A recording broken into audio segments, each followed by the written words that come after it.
قرآن مقدس کی بہت ساری آیتیں ایسی ہیں جو گناہ گاروں کی ڈھارس بندھاتی ہیں، انہیں توبہ پر آمادہ کرتی رہتی ہیں، اللہ پاک کی رحمت کی امید دلاتی ہیں۔ کثرت سے گناہ ہو جانے کے باوجود وہ آیتیں بندے کو سہارا دیتی ہیں کہ تیرے گناہ زمین و آسمان سے بڑے ہو سکتے ہیں، تیرے گناہ لوح و قلم سے بڑے ہو سکتے ہیں، تیرے گناہ عرش و کرسی سے بڑے ہو سکتے ہیں، مگر بندے تیرے گناہ اللہ کی رحمت سے بڑے نہیں ہو سکتے۔ اسی لیے اپنے اتنے بڑے بڑے گناہوں کو دیکھ کر کبھی یہ مت سمجھنا کہ میں مایوس ہو گیا، میں فیل ہو گیا، اب میں کبھی کامیاب نہیں ہو سکتا، بلکہ اللہ کی رحمت آج بھی آواز دے رہی ہے، لا تقنطوا من رحمت اللہ، لوگو اللہ کی رحمت سے نا امید مت ہو۔ انشاءاللہ اسی تناظر میں آج کی کچھ گفتگو ہے آپ حضرات کے سامنے پیش کی جائے گی، لیکن آئیے اس سے پہلے انتہائی عقیدت و محبت کے ساتھ سرور کائنات، فخر موجودات، انیس بے کساں، چارہ ساز درد منداں، حضور احمد مجتبیٰ حضرت محمد مصطفیٰ صلی اللہ تعالیٰ علیہ وسلم کی بارگاہ بے کس پناہ میں اپنی غلامی کا ثبوت پیش کر لیں اور محبت کے ساتھ پڑھیں، الصلاۃ والسلام علیک یا رسول اللہ وعلی آلک واصحابک یا حبیب اللہ، الصلاۃ والسلام علیک یا نبی اللہ وعلی آلک واصحابک یا نور اللہ صلی اللہ تعالی علیہ وسلم۔ نویت سنت الاعتکاف۔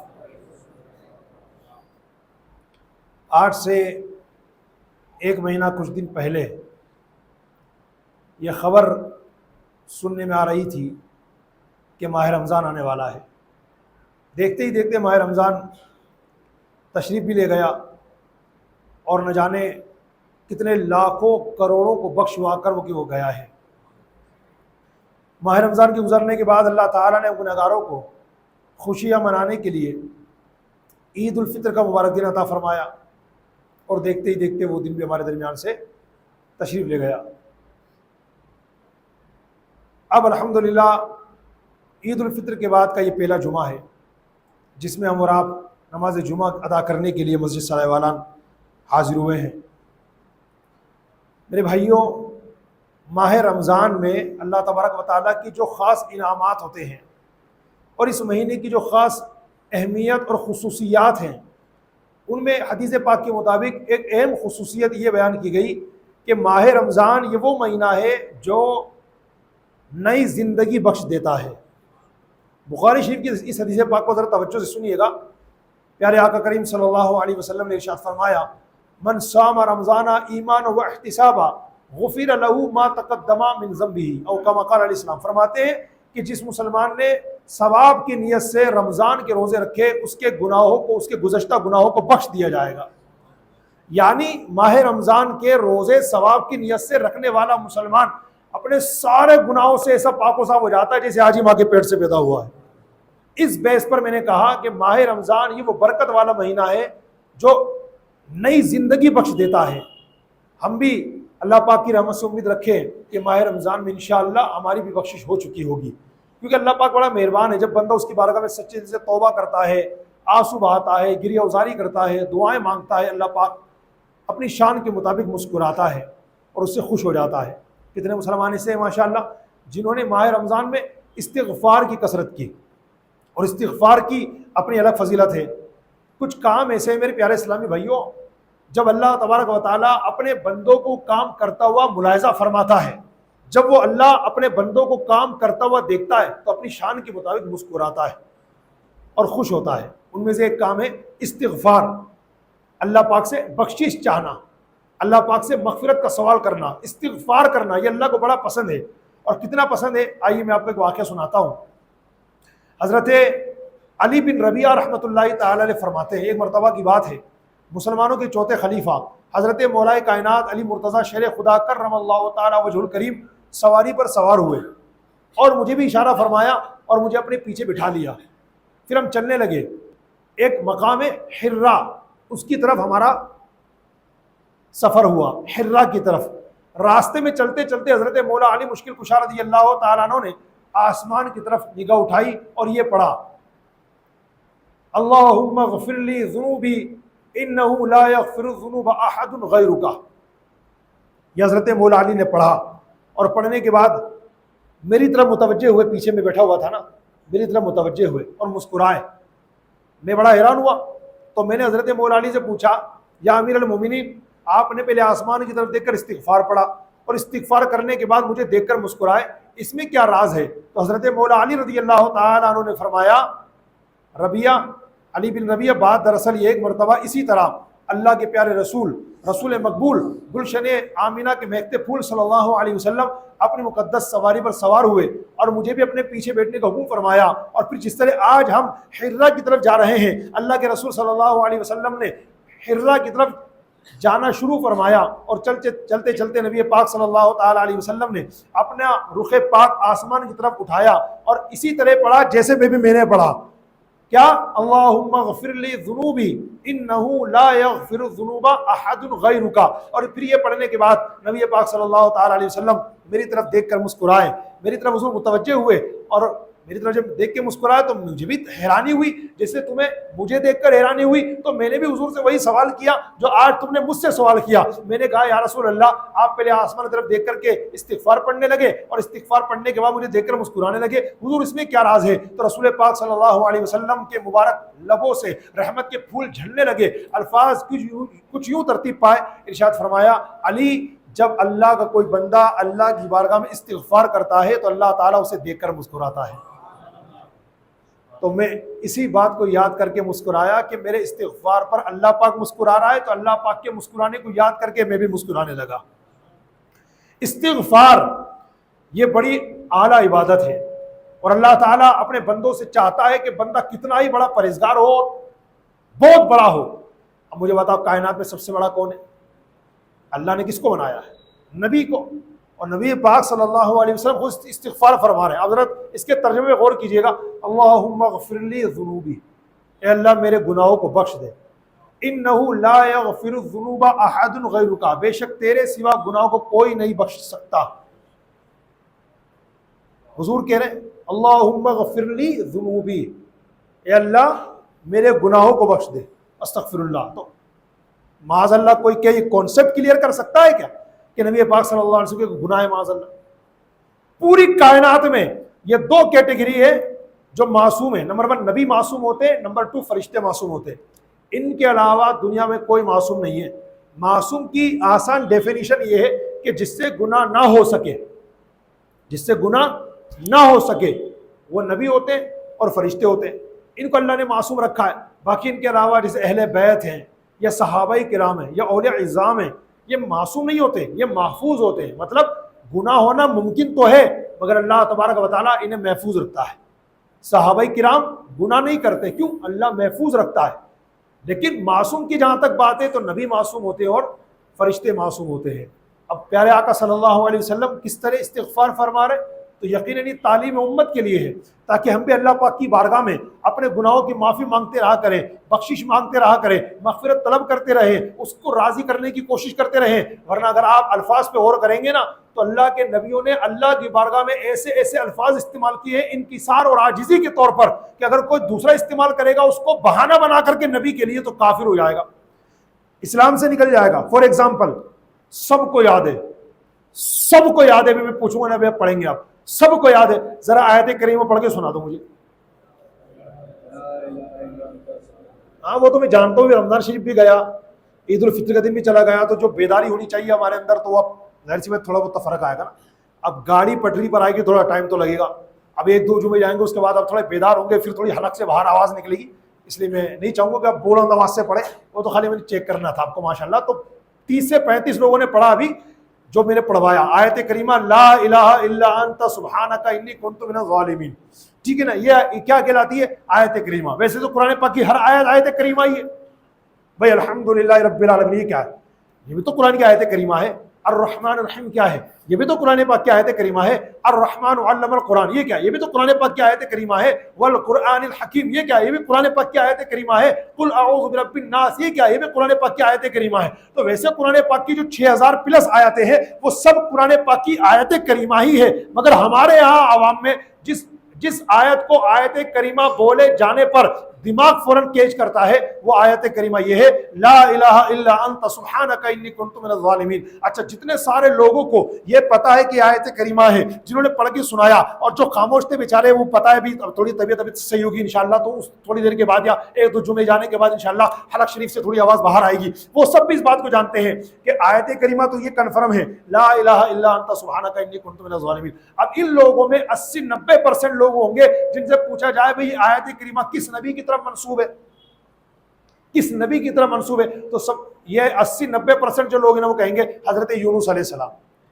اب ان 80-90% لوگوں سے یہ پوچھا جائے کہ حضرت یونس علیہ السلام سے یہ آیت کریمہ کیسے منسوب ہوئی لا الہ الا انت سبحانک انی کنت من الظالمین, تو ان 80-90% لوگوں میں 60-70-75% لوگ ہوں گے جو بتائیں گے باقاعدہ کہ اللہ کے نبی حضرت یونس علیہ السلام جب اللہ پاک کے حکم سے مچھلی کے پیٹ میں چلے گئے اور مچھلی کے پیٹ میں جانے کے بعد مچھلی آپ کو کوئی نقصان پہنچا دی تو اللہ پاک نے مچھلی کو حکم فرمایا مچھلی کے پیٹ میں آپ بحفاظت سلامت رہے, اور وہاں پر آپ کیا پڑھتے تھے؟ وہ یہی پڑھتے تھے لا الہ الا انت سبحانک انی کنت من الظالمین. اب ذرا توجہ فرمائیے, جہاں سے میں نے بات شروع کی تھی اللہ پاک کی بارگاہ میں اللہ کے نبی ہو, اللہ کی بارگاہ میں اللہ کی کوئی ولی ہو, اللہ کی بارگاہ میں کوئی بزرگ ہو, ولی ہو, کتنے بڑے مرتبے والے ہوں, وہ اللہ کی بارگاہ میں عاجزی انکساری کے لیے جو چاہیں الفاظ اللہ کی بارگاہ میں عرض کریں. سمجھ رہے ہیں؟ یہ ان کا ادھیکار ہے کہ وہ اپنے مالک کی بارگاہ میں اپنے لیے چھوٹے سے چھوٹا لفظ استعمال کر لیں, اپنے لیے وہ عاجزی انکساری والا لفظ استعمال کر لیں, لیکن ادر کے لیے یعنی ان کے علاوہ کسی اور کے لیے اس لفظ کو بہانہ بنا کر اس نبی کے لیے یا اس ولی کے لیے یا اس بزرگ کے لیے یا اس ولی کے لیے اس طرح کے الفاظ کا پریوگ کرنا یہ حرام جہنم میں لے جانے والا کام ہی نہیں ہے, بلکہ کفر کی منزل میں پہنچ جائے گا اور بندہ دیکھتے ہی دیکھتے دار اسلام سے نکل جائے گا. فار ایگزامپل حضرت یونس علیہ السلام کے لیے کوئی کہے, وہ تو ظالم تھے, استغفر اللہ لا حول ولا قوت الا باللہ العلی العظیم, کوئی کہے حضرت یونس علیہ السلام کے لیے اگر کوئی کہے اور کوئی آبجیکشن کرے کیا بول رہا ہے, کہہ رہا ہے میں تھوڑی کہہ رہا ہوں, قرآن شریف میں لکھا ہوا ہے, حضرت یونس علیہ السلام نے خود نے کہا تھا پڑھ لو, جب وہ مچھلی کے پیٹ میں گئے تو بول رہے تھے لا الہ الا انت, اے اللہ تیرے سوا کوئی معبود نہیں, انی کنت من الظالمین, بے شک میں ظالموں میں سے ہوں. وہ خود ہی کہہ رہے ہیں استغفر اللہ. کیا خیال ہے اس بندے کے بارے میں؟ یاد رکھنا بہار شریعت وغیرہ فقہ اسلامی کتابوں میں یہ مسئلہ باقاعدگی کے ساتھ درج ہے, آپ دیکھ سکتے ہیں, پڑھ سکتے ہیں, اور باقاعدہ مسئلہ وہاں نہیں لکھا ہوا بلکہ ہر مسلمان کے یہاں بھی لکھا ہوا ہے, کہاں؟ دل پر, کہ کسی فرشتے کی شان میں ادنا توہین کفر ہے, کسی فرشتے کی شان میں ادنا چھوٹی سی ادنا توہین کفر ہے. جب بہار شریعت وغیرہ کتابوں کے ذریعے سے ہمیں یہ مسئلہ پتا چل گیا کہ کسی فرشتے کی شان میں ادنا توہین کرنا جب کفر ہے, تو بڑے فرشتے جو ہیں, مطلب فرشتوں کے سردار حضرت جبریل علیہ السلام, میکائیل علیہ السلام, اسرائیل علیہ السلام, اسرافیل علیہ السلام, ان کی شان میں گستاخی کرنا تو بڑا کفر ہو جائے گا. پھر یہ تو فرشتوں کی بات ہے, نبی کی شان میں معاذ اللہ اور بڑا کفر ہو جائے گا. اور پھر جو نبیوں میں وہ انبیاء کرام علیہ السلام جن کا باقاعدگی کے ساتھ قرآن پاک میں آیتوں میں نام آیا ہے, ویسے اللہ تبارک و تعالیٰ نے اس روئے زمین پر انسانوں کی ہدایت کے لیے 1,24,000 یا 2,24,000 انبیاء کرام علیہ السلام کو مبعوث فرمایا. ان 1,24,000 یا کم و بیش 2,24,000 انبیاء کرام علیہ السلام میں سب کا نام قرآن کی آیتوں میں نہیں آیا. اگر آپ کاؤنٹ کریں گے تو دیکھیے گا 26 انبیاء کرام علیہ السلام ہیں جن کا نام قرآن مقدس کی آیتوں میں آیا ہے, باقی کا نام قرآن پاک کی تفسیر میں موجود ہے, باقی کا نام دوسری کتابوں کے اندر موجود ہے, باقی کا نام احادیث مبارکہ کی کتابوں کے اندر موجود ہے.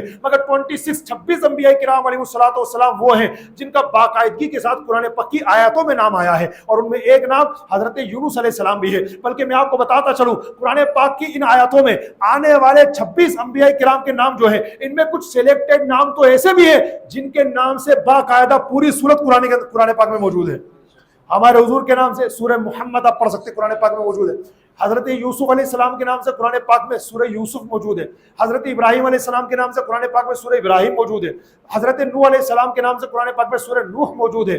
حضرت حضرت جن کا بھی میں نے ذکر خیر کیا، حضرت یونس علیہ السلام، ان کے نام سے قرآن پاک میں سورہ یونس موجود ہے۔ تو اب جب فرشتے کی شان میں ادنا توہین کفر ہے میرے بھائیوں، اب بتائیے نبی کی شان میں کوئی کچھ کہے تو؟ اسی لیے اب میں بہت ذمہ داری کے ساتھ آپ کو ایک بات بتانے والا ہوں، اس کو ذرا اپنے دل اور دماغ میں نوٹ کر کے رکھیے گا۔ ہمارے ہاں چونکہ علم کی بہت زیادہ کمی ہے اور جہالت کی بہت زیادہ بڑھوتری ہے، اسی بنیاد پر بندہ نہیں سمجھ پاتا کہ مجھے کیا بولنا چاہیے، کب بولنا چاہیے، کس انداز سے بولنا چاہیے۔ انبیاء کرام کے لیے، اولیاء کرام کے لیے، بزرگان دین کے لیے جن شبدوں کو میں پریوگ کر رہا ہوں، ان شبدوں کا استعمال مجھے کس انداز سے کرنا چاہیے وہ نہیں جانتے۔ اسی وجہ سے چائے کی ہوٹلوں پر بیٹھ کر کے جو گوار جاہل قسم کے مسلمان کہلانے والے جب حضرت آدم علیہ السلام کا ذکر ایسے کرنا شروع کر دیتے ہیں معاذ اللہ، تو پھر وہ حضرت آدم علیہ السلام والی بات لے کر کے آتے ہیں اور اسی پر جناب والا ادھر سے وہ جاہل کمنٹ کر رہا ہے، ادھر سے وہ دوسرا جاہل ڈیبیٹ کر رہا ہے، ادھر سے جاہل تو تیسرا والا وہ ریپلائی دے رہا ہے، ادھر سے چوتھا جو جاہل ہے وہ مزے لوٹ رہا ہے۔ اس طریقے سے جاہلوں کی سنگت معاذ اللہ نبی کے بارے میں ہونے والی بحث کو اپنی نشست کا موضوع بنا لیتے ہیں اور پھر معاذ اللہ ایسے ایسے الفاظ استعمال کرتے ہیں۔ ہماری مسجد میں کتاب رکھی ہوئی ہے جس کتاب کا میں نے آپ کو باقاعدہ حوالہ بار بار دیا ہے، اس کا نام ہے تفسیر صراط الجنان۔ اس کی سورہ بقرہ میں جہاں حضرت آدم علیہ السلام کا ذکر خیر ہوا، حضرت حوا رضی اللہ تعالی عنہ کا ذکر جمیل ہوا، پہلے پارے کے اندر آپ دیکھیں گے، پہلے پاؤ پارے سے پہلے آپ دیکھ لیجئے گا، تو اس کے اندر باقاعدہ تفسیر صراط الجنان کے اندر باقاعدہ اس بات کو بیان کیا گیا کہ انبیاء کرام علیہ السلام کے وہ معاملات، جیسے حضرت آدم علیہ السلام نے اس شجر ممنوعہ سے کھا لیا، حضرت حوا رضی اللہ تعالی عنہ نے کھا لیا، اس کے بعد کیا ہوا، وہ جنت سے نیچے تشریف لائے، پھر زمین آباد ہوئی۔ تو حضرت آدم علیہ السلام کی وہ بات جس سے اللہ نے منع فرمایا تھا اور پھر وہ ہو گیا، وہ کیسے ہوا تو بات کا میٹر ہے، وہ خطا اجتہادی تھی جس کے بارے میں آپ کو یہاں پہلے بیان کر چکا ہوں وضاحت کے ساتھ کہ وہ گناہ نہیں ہوتی، خطا اجتہادی پر تو ثواب دیا جاتا ہے۔ حضرت آدم علیہ السلام سے وہی واقع ہوئی تھی، تو اس کو ہمارے یہاں باقاعدہ اپنی گفتگو کا موضوع بنایا جاتا ہے۔ تفسیر صراط الجنان میں لکھا ہے قرآن مقدس کے علاوہ، قرآن مقدس سے ہٹ کر اپنی عام نشست میں، اپنی عام گفتگو میں اس طرح انبیاء کرام علیہ السلام کی باتوں کو ٹارگٹ کرنا، موضوع سخن بنانا، یہ حرام اور جہنم میں لے جانے والا کام ہے۔ اس لیے یاد رکھیے گا، ہمارے منہ بہت چھوٹے ہیں اور یہ انبیاء کرام یہ بڑے لوگ ہیں، بڑے نہیں بلکہ سب سے بڑے لوگ ہیں۔ اللہ پاک نے کائنات میں جن کو سب سے بڑا بنایا ہے نا، ان میں ایک نام نبی کا بھی ہوتا ہے، بلکہ نبی ہی کا سب سے بڑا نام ہوتا ہے۔ تو میرے بھائیو یاد رکھنا، تو اپنی زبان سے ہم کیا کبھی کچھ نکال دیں معاذ اللہ، ہمیں پتہ ہی نہیں چلے اور ہم اللہ نہ کرے حرام کے مرتکب ہو جائیں، بلکہ معاذ اللہ کفر کے مرتکب ہو جائیں۔ تو اس لیے نبیوں کے بارے میں، ولیوں کے بارے میں، صحابہ اہل بیت کے بارے میں اپنی زبان سے جب بھی کچھ نکلنے لگے تو پہلے 100 بار سوچو کہ جب میں جو میں بات بولنے جا رہا ہوں سب سے پہلے یہ بات کیا قرآن حدیث کے مطابق ہے، اگر ہے تو پھر اس میں جانچو کہ اس کو میں کس انداز سے بولوں، کس انداز سے میں یہ الفاظ اپنی زبان پر لاؤں تاکہ ادب برقرار رہے، ادب برقرار رہے۔ جیسے ہم اپنے عام مسلمانوں کے لیے کوئی دنیا سے چلا جاتا ہے، ہم کیا کہتے ہیں، انتقال کر گیا، لیکن جب کسی نبی کا ذکر کرتے ہیں تو کیا کہتے ہیں، انہوں نے پردہ فرما لیا۔ یہ کیا کر رہے ہیں آپ، یہ آپ الفاظ کا چناؤ کر رہے ہیں کہ انتقال کا لفظ تو عام ہے، میں مر جاؤں گا تب بھی آپ یہ کہیں گے امام صاحب انتقال کر گئے، فلاں صاحب کا انتقال ہو گیا، فلاں صاحب دنیا سے چلے گئے، تو کیا کہیں گے، انتقال ہو گیا، یہی تو کہیں گے۔ لیکن جب ہم کسی نبی کا ذکر کرتے ہیں تو کیا کہتے ہیں، انہوں نے پردہ فرما لیا۔ یہ کیا کر رہے ہیں ہم، اپنے ادب کی بولی میں الفاظ چینج کر رہے ہیں۔ دوسروں کے لیے ہم کہتے ہیں انتقال ہو گیا، وہاں ہم نبی کے لیے، ولی کے لیے، بزرگ کے لیے کیا کہتے ہیں، ادب کی بولی میں انہوں نے دنیا سے ظاہری پردہ فرما لیا۔ ہمارا اسلام کو یہی گائیڈ کرتا ہے، ادب سے رہو، ادب ادب ادب بہت بڑی چیز ہے۔ ادب کتنی بڑی چیز ہے، ایک بات اور اس پہ عرض کر دیتا ہوں، ادب پہ بات آ گئی تو ادب وہ چیز ہے جناب، اگر کتا ولیوں کا ادب کر لے تو اللہ پاک اس کو یہ اسٹیٹس عطا کرتا ہے کہ اس کا نام قرآن میں آتا ہے، اور رسول پاک صلی اللہ علیہ وسلم اس کی فضیلت یہ ذکر فرماتے ہیں کہ وہ کتا قیامت کے دن انسانی شکل میں جنت میں جائے گا۔ یہ ہے ادب۔ اور بے ادبی اتنی خطرناک چیز ہے کہ وہ ولی جو فرش پر بیٹھ کر عرش پر نظر کرتا ہو، لوہے محفوظ دیکھ لیتا ہو، کس کی تقدیر میں کیا لکھا ہے دیکھ کر سمجھ لیتا ہو اور لوگوں کو بتا بھی دیتا ہو، اتنا بڑا دنیا میں کہا جانے والا ولی بنی اسرائیل کا جسے بلعام بن باورا کہا گیا، کیا حال ہوا اس کا، نبی علیہ السلام نے ارشاد فرمایا بلعام بن باورا کل قیامت کے دن کتے کی شکل میں جہنم میں جائے گا۔ کیوں؟ کیوں؟ بے ادبی کی بنیاد پر. اس نے حضرت موسیٰ علیہ السلام کی بے ادبی کی تھی. تو ادب وہ چیز ہے جو جنت کا مستحق بنا دیتا ہے، اور بے ادبی وہ چیز ہے جس کی بنیاد پر بندہ جہنم کا مستحق بن جاتا ہے. تو اس لیے ہم بھی ادب والے بنے رہیں انشاءاللہ، خاص طور سے نبیوں کے معاملے میں، ولیوں کے معاملے میں، قرآن کے معاملے میں، احادیث کے معاملے میں، دین اسلام کے معاملے میں، شریعت کے معاملے میں. اب معاذ اللہ دیکھو میرا موضوع تو تھا استغفار، جس پر میں آپ کو لے کے چلا تھا اور شروع کی میری گفتگو اس پر ہوئی ماشاءاللہ. اب یاد رہا تو عرض کروں گا، ٹائم بھی جا رہا ہے لیکن اب بات پہ بات آ گئی تو عرض کر دیتا ہوں. ہمارے یہاں اتنی زیادہ آزادی ہمیں کو ایسا لگتا ہے ملی ہوئی ہے، حالانکہ ہم لوگ آزاد نہیں. دھیان رکھیے گا، اگر ہم الحمدللہ مسلمان ہیں تو مسلمان ہونے کے بیس پر ہم لوگ اس طرح آزاد نہیں جس طرح دوسرے لوگ آزاد ہیں. جو چاہو منہ سے نکال دو، جو چاہو بول دو، جو چاہو کر. نہیں، ہم لوگ آزاد نہیں ہیں، ہم لوگ شریعت کی باؤنڈری میں ہیں، ہم اس سے کراس نہیں کر سکتے. ہم جو بھی کام ہم بولیں گے اسی باؤنڈری میں بولیں گے، ہم چلیں گے تو اسی باؤنڈری کے مطابق چلیں گے، ہم کھائیں گے تو اسی باؤنڈری کے مطابق کھائیں گے. ہم اس سے کراس نہیں کریں گے، کیونکہ کراس ہوتے ہی پھر الگ الگ اسٹیپس آتے ہیں. نمبر 1 ناجائز کا اسٹیپ، نمبر 2 حرام کا اسٹیپ، نمبر 3 کفر کا اسٹیپ، نمبر 4 شرک کا اسٹیپ. ایک جو شروعاتی سیڑھیوں میں آئے گا مکروہ کا اسٹیپ، ان مکروہات میں مکروہ تنزیہی کا اسٹیپ، مکروہ تحریمی کا اسٹیپ. تو مسلمان ہونے کے اعتبار سے آزاد نہیں ہے، اس باؤنڈری کے اندر ہے. اور اللہ سے ہم یہ دعا کرتے ہیں اللہ ہمیں اسی طرح رکھ. ہم کو وہ آزادی نہیں چاہیے جو صحیح غلط کی تمیز ہی نہ کر سکے، ہمیں وہ آزادی نہیں چاہیے جو اچھے اور برے کی تمیز نہ کر سکے، ہمیں وہ آزادی نہیں چاہیے جو صحیح اور غلط کی پہچان نہ کر سکے. اللہ ہم تو اسی میں رہتے تھے، اسی میں رہیں گے، اور انشاءاللہ اسی میں مر جائیں گے. اور انشاءاللہ جب اسی میں رہ کر زندگی گزرے گی نا تو پھر پتہ ہے وہ بزرگوں نے کیا کہا تھا کہ جب رمضان جیسی زندگی گزارو گے نا تو موت تمہاری عید کی طرح ہوگی انشاءاللہ. رمضان جیسی زندگی گزارو گے تو انشاءاللہ تمہاری موت جو ہے عید کی طرح ہوگی انشاءاللہ. اللہ پاک وہ خوشیاں تمہیں عطا فرما دے گا. قبر میں جانے کے بعد گھبراہٹ نہیں ہوگی انشاءاللہ، بلکہ فرشتے خود ہمارا چہرہ دیکھ کر کے کہیں گے ارے ہم اس سے سوالات کیا کریں، یہ تو ماشاءاللہ رسول پاک کا غلام آیا ہے، یہ تو ماشاءاللہ دین اور شریعت پر عمل کرنے والا آیا ہے، یہ تو ماشاءاللہ اللہ پاک سے ڈرنے والا آیا ہے، یہ تو ماشاءاللہ قرآن پڑھنے والا آیا ہے، یہ تو ماشاءاللہ نبی پاک صلی اللہ علیہ وسلم کی سنتوں پر دل و جان سے عمل کرنے والا آیا ہے. جب انشاءاللہ اس طریقے سے ہماری خوشخبری فرشتے خود اپنی زبان سے سنائیں گے تو آپ بتائیے پھر کیا ہوگا انشاءاللہ. تو انشاءاللہ یہاں بھی مزے ہوں گے اور وہاں بھی مزے ہوں گے. تو میرے بھائیوں آج کا کلچر ہمارا ہے نا مسلمانوں کا، میں نے بتایا مسلمان ہونے کے بیس پر ہم لوگ آزاد نہیں ہیں، شریعت کی باؤنڈری میں ہیں، لیکن اس کے باوجود کچھ مسلمان اپنے آپ کو معاذ اللہ کچھ بہت ہی آزاد سمجھ لیتے ہیں، جو منہ میں آیا بک دیا. بلکہ میں آپ کو ایک ایگزامپل دیتا ہوں. جب کسی میٹر پہ بات ہو رہی ہو، کوئی کہہ رہا ہے کر لو رے یار، کوئی کہہ رہا ہے مت کرو رے یار، کوئی کہہ رہا ہے جائز ہے، کوئی کہہ رہا ہے سب چلتا ہے، اس طریقے سے باتیں ہو رہی ہیں نا، تو ایک آدمی جس کی لوگ بات نہیں مان رہے مان لیجئے، جس کو ڈیگریڈ کر رہے ہیں مان لیجئے، یہ جس کو اگنور کر رہے ہیں، ڈیگریڈ تو نہیں کہوں گا، اگنور کر رہے ہیں، اس کی بات کو سویکار نہیں کیا جا رہا اور اس سے یہ کہا جا رہا بھائی دیکھو شریعت میں تو یہ ہے، شریعت میں تو یہ ہے، شریعت کا تو قانون یہ ہے، یہ تو ماننا پڑے گا نا بھائی.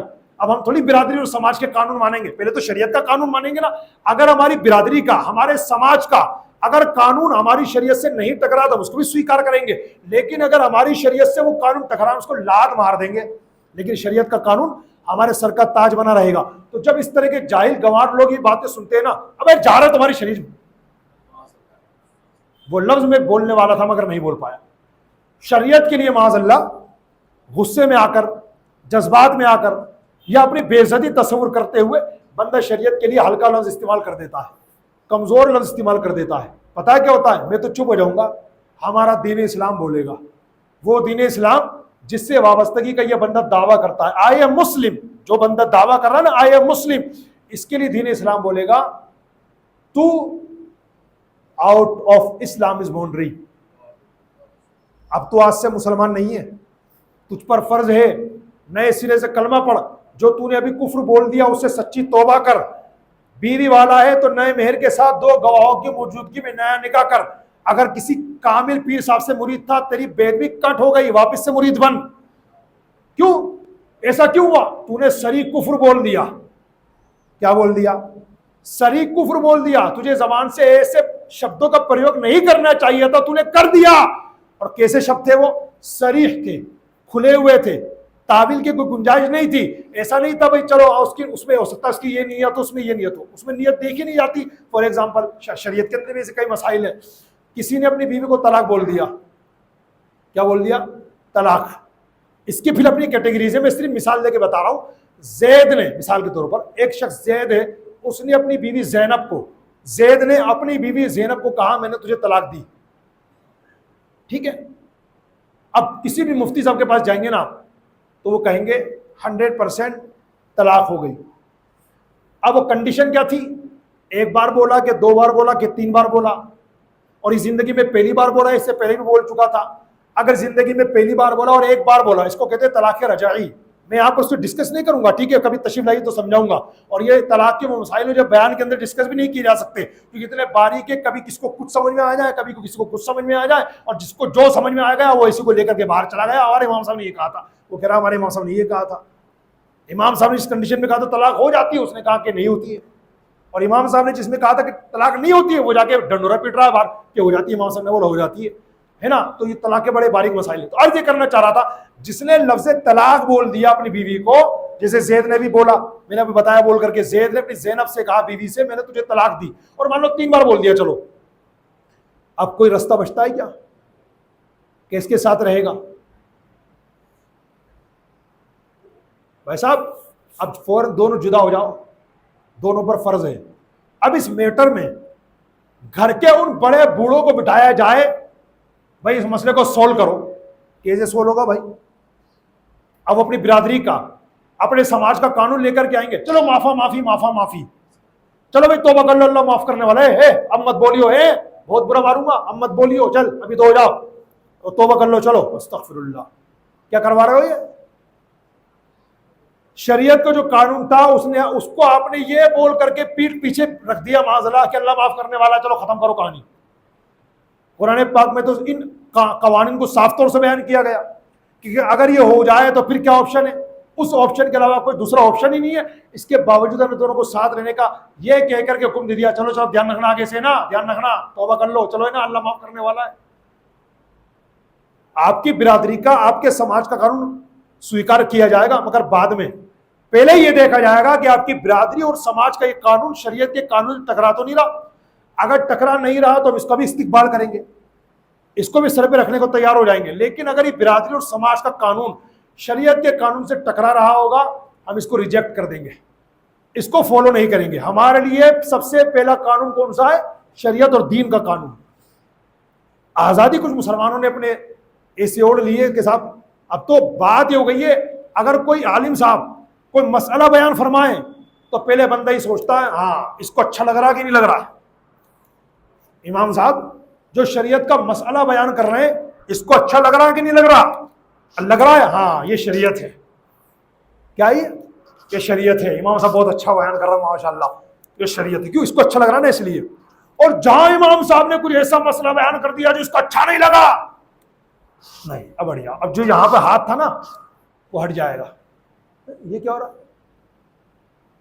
خود بھی نہیں سنیں گے اور پاس جو بیٹھے ہیں نا ان کو بھی کیا ایسا ہے نہیں دین میں, اپنی طرف سے بول رہے ہیں امام صاحب, تو خود بھی بگڑ گئے. اور جو بیچارہ پاس میں بیٹھا شریعت کی محبت سے گفتگو سن رہا تھا اس کو بھی ڈسٹرب کر دیا. ایسا نہیں ہے. ابھی میرے سے ملی ہوں نماز کے بعد, میں تجھے بتاؤں گا. یہ بھی ہمارے ہاں ہے, ہماری سوسائٹی میں ایسے لوگ بھی ہیں, شریعت اسی کو مانتے ہیں جو ان کی طبیعت سویکار کرتی ہے, اور اس کو یہ شریعت ہی نہیں مانتے معاذ اللہ جو ان کی طبیعت کو اچھا نہ لگے.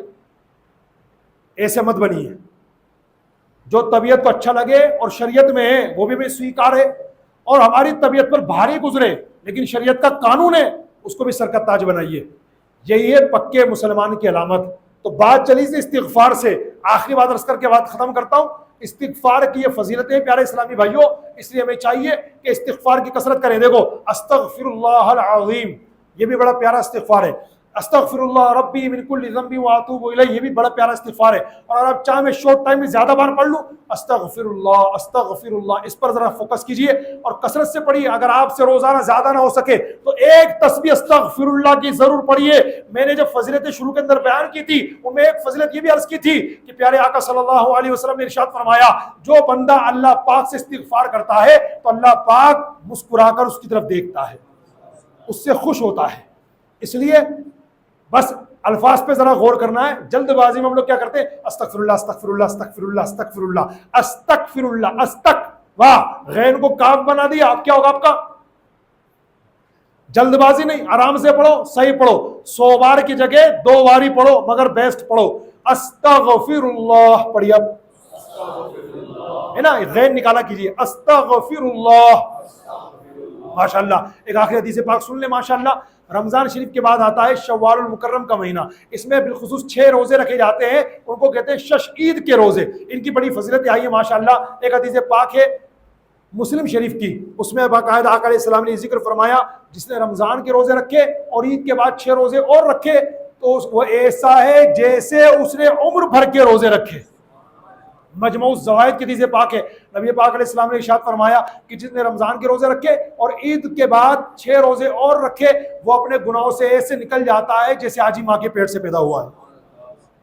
اس لیے شش عید کے روزے اسی مہینے میں شوال میں رکھے جاتے ہیں، تو آپ حضرات بھی رکھنا شروع کر دیں ماشاءاللہ۔ کچھ لوگ رکھ چکے ہوں گے یا رکھنے والے ہوں گے، شروع کر چکے ہوں گے، ان سے گزارش ہے اپنے ماں بہنوں تک بھی یہ پیغام پہنچائیں اور پورے مہینے میں جب چاہیں رکھ لیں۔ حضرت ایک ساتھ رکھ سکتے ہیں کیا ریگولر؟ جی ہاں بالکل رکھ سکتے ہیں، آپ کنٹینیو رکھ لیں، جیسے آج کل پرسوں اس کے بعد اس طرح 6 کنٹینیو رکھ لیے۔ ہاں بہتر یہ ہے کہ ان 6 روزوں کو الگ الگ رکھا جائے، متفرق رکھا جائے، جیسے آج رکھ لیا، 2 دن بعد ایک اور رکھ لیا، پھر ایک رکھ لیا، پھر ایک رکھ لیا، اس طریقے سے آپ ان کو الگ الگ رکھیں گے تو زیادہ ثواب ہے۔ اگر آپ ایک ساتھ 6 کے 6 روزے رکھ لیتے ہیں تو اس میں بھی کوئی حرج والی بات نہیں ہے، اس پر بھی ثواب ملے گا۔ مستحب یہ ہے کہ الگ الگ شش عید کے روزے رکھے جائیں۔ اللہ پاک ہم سب کو کہنے سننے سے زیادہ عمل کی توفیق عطا فرمائے۔